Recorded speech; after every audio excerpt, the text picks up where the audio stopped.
नमस्कार दोस्तों, स्वागत है आपका टीचर्स वे में। दोस्तों, अगर जो आप किसी भी टीचर्स या शिक्षक भर्ती परीक्षा से जुड़े हुए एग्जाम की तैयारी कर रहे हैं तो चैनल को सब्सक्राइब करके ही जाना, ठीक।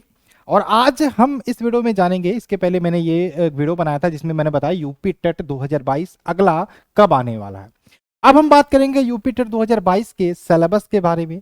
क्या सिलेबस होता है, कितने कैसे एग्जाम होता है, क्या एग्जाम पैटर्न होता है, किस प्रकार के प्रश्न पूछे जाते हैं, इसके बारे में बात करेंगे। पेपर 1 जैसा कि आपको पता है प्राथमिक लेवल का होता है। पेपर 2 जूनियर लेवल का होता है, जो दोनों के अलग अलग बारे में बात करेंगे, कितने प्रश्न पूछे जाते हैं।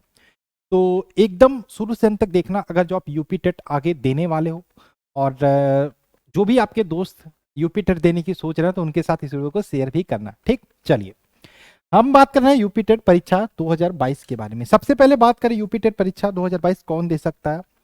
उत्तर प्रदेश में वर्तमान समय में जो भी बीएड पास कर चुके हैं, जो भी डीएलएड पास कर चुके हैं, वो यूपी टेट के एग्जाम में बैठ सकते हैं। यूपी टेट के एग्जाम में बैठ सकते हैं और उनके लिए यहाँ पे तैयारी करना भी जरूरी होता है। तो दो पेपर होते हैं, एक तो आप प्राथमिक लेवल का परीक्षा दे सकते हो, एक तो आप जूनियर लेवल का परीक्षा भी दे सकते हो, ठीक। तो प्राथमिक लेवल की बात करें, लगभग लगभग सिलेबस दोनों का सेम ही है, दोनों का सिलेबस सेम है, इसलिए मैक्सिमम मतलब सारे स्टूडेंट दोनों परीक्षा में ही बैठते हैं। तो पेपर 1 की बात करें, जो प्राथमिक लेवल होता है पेपर 1 में, इसके सिलेबस की बात करें तो इसमें सबसे पहला है सीडीपी, आपको पढ़ना पड़ता है, चाइल्ड डेवलपमेंट पेडोगॉगी, ठीक। तो बाल विकास, इसके आपके टोटल 30 क्वेश्चन आते हैं बाल विकास के। 30 क्वेश्चन सीडीपी के बाल विकास के आते हैं। आगे क्लासेस भी चलाई जाएंगी। अगर जो आप 100% सफलता चाहते हो टेट परीक्षा के लिए तो हमारा टेलीग्राम ग्रुप है जिसका लिंक वीडियो के नीचे डिस्क्रिप्शन में है, उसमें जुड़ जाइए, ठीक है। और बात करें लैंग्वेज में, सबसे पहले सीडीपी हो गया आपका, 30 क्वेश्चन आपके सीडीपी से आएंगे।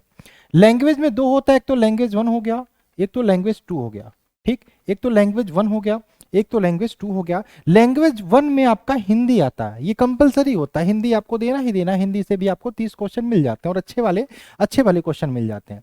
तो लैंग्वेज 1 आपका हिंदी हो गया। लैंग्वेज 2 से भी 30 क्वेश्चन आते हैं, लेकिन लैंग्वेज 2 में आपको ऑप्शन मिलता है भैया कि आप या तो संस्कृत ले लो, या तो इंग्लिश ले लो, या तो उर्दू ले लो। मैक्सिमम उर्दू तो मतलब बहुत कम ही होंगे उर्दू वाले, तो संस्कृत या इंग्लिश यहाँ पे चुनते हैं। आगे हम कुछ वीडियो ऐसे बताएंगे, आपको बनाएंगे, जिसमें पूरे जूनियर लेवल का अलग, प्राथमिक लेवल का अलग सिलेबस के बारे में डिस्कस करेंगे कि हिंदी में क्या पढ़ के जाना चाहिए, सीडीपी में क्या क्या कैसे पढ़ना चाहिए, लैंग्वेज में कौन सा लेना चाहिए, सब कुछ आपको डिटेल से मिले, इसलिए मैंने बोला भाई चैनल को सब्सक्राइब करके जाना, ठीक। चलिए, अब आपके कोई भी क्वेरी हो, कोई भी डाउट हो और उस पर वीडियो चाहते हो तो कमेंट करके आप बता सकते हो, ठीक। लैंग्वेज 2 में मैंने बताया इसके भी 30 क्वेश्चन आते हैं, लेकिन यहाँ पे ऑप्शन मिलता है या तो आप संस्कृत, या तो आप उर्दू, या तो इंग्लिश चूज कर सकते हो, ठीक।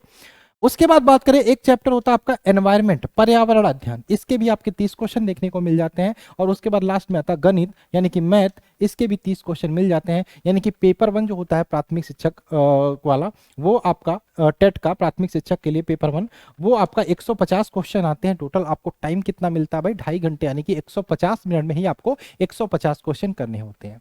ये तो हो गया पेपर 1 प्राथमिक लेवल के लिए। अगर जो हम आते हैं जूनियर लेवल के लिए देखते हैं तो लगभग लगभग सेम होता है। ये 1 to 5 के लिए होता है, एक क्लास से 5 के लिए, और ये कक्षा 6 से 8 के लिए, ठीक।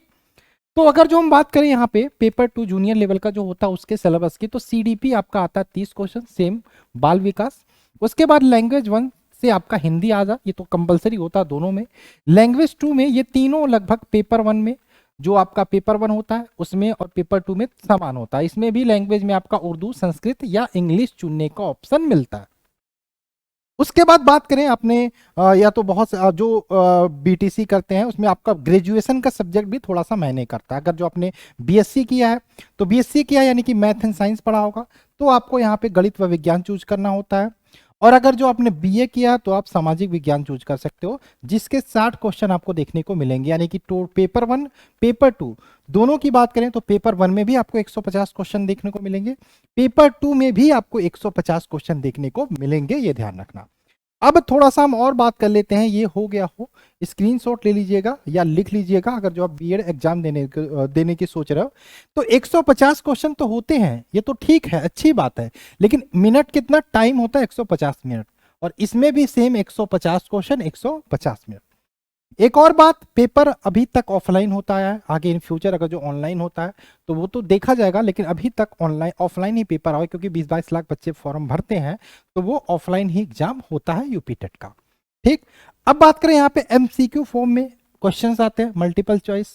ठीक, और नो निगेटिव मार्किंग, सबसे अच्छी बात आपके लिए कि भाई इसमें कोई भी नेगेटिव मार्किंग का प्रावधान अभी तक नहीं लाया गया है, कोई भी निगेटिव मार्किंग का प्रावधान अभी तक नहीं लाया है, लाया गया। अगर जो लाया जाता तो आगे उसके बारे में बात करेंगे, खैर अभी तक तो नहीं है, तो मौका है। अगर जो आप आगे यूपी टेट का एग्जाम देने जा रहे हैं तो ये वीडियो आपके लिए था। और एक काम जो अभी तक आपने नहीं किया है, चैनल को सब्सक्राइब नहीं किया है, और अगर जो आप यूपी टेट की कंप्लीट क्लासेस चाहते हो, चैनल को सब्सक्राइब करना और कमेंट करके बताना सर क्लास तो स्टार्ट करिए।